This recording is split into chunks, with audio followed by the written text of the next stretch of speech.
Before we get started, I want to make something very clear.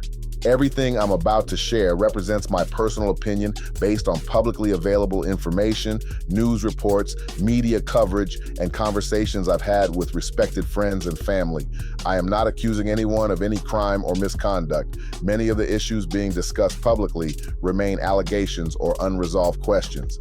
My purpose isn't to convict anyone in the court of public opinion. My goal is simply to explore what this situation teaches us about transparency, public trust, and the world we live in today. Now, let's talk.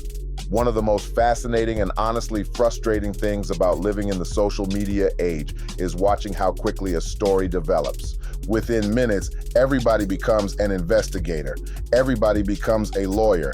Everybody becomes a detective. And before you know it, opinions begin spreading faster than verified facts. Now that's dangerous, but here's what's equally dangerous. When people begin feeling like they're not getting the whole story, that's where I believe this conversation really begins.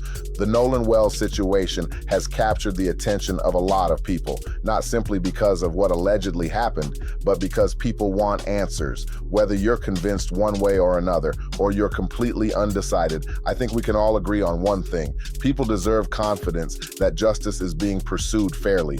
And when information seems slow to come, or communication appears inconsistent, people naturally begin asking questions. That doesn't automatically mean there's a conspiracy. It doesn't automatically mean someone is guilty, but it does mean public confidence begins to erode. There's an old saying, sometimes the cover-up becomes worse than the original mistake.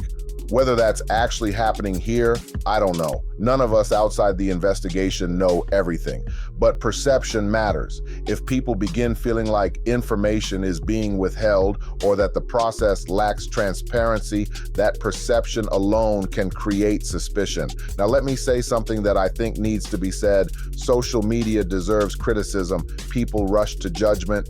They destroy reputations. They spread rumors. They share edited clips without context. They often confuse speculation with evidence, and that's dangerous. Lives have been ruined because the internet decided someone was guilty before the facts were known.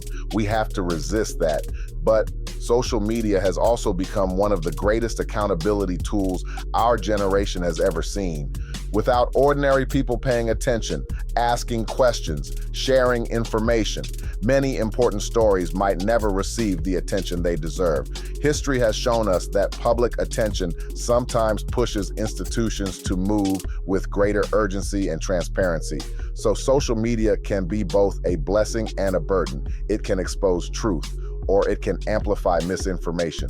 The challenge is learning the difference. As believers and simply as responsible citizens, we should never be satisfied with gossip. We should seek truth. We shouldn't celebrate accusations. We should celebrate justice. Justice means protecting the innocent. Justice also means holding the guilty accountable if wrongdoing is proven.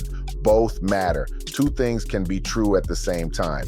We can be patient enough to let facts emerge while also expecting transparency from those responsible for investigating. Those ideas aren't enemies, they're partners. So where do we go from here? We wait. We continue asking thoughtful questions. We refuse to spread information we can't verify.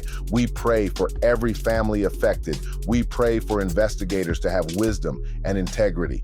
And above all, we remember that truth has a way of coming into the light. It always has. It always will. I'm interested in hearing your perspective. How do you think social media has changed the pursuit of justice? Has it made us more informed or simply more divided? Leave your thoughts in the comments, but let's keep the conversation respectful, because disagreement doesn't have to become disrespect. I'm Dr. Kelley, and this has been another counseling session. Until next time, take care of yourself, take care of each other, and keep seeking the truth.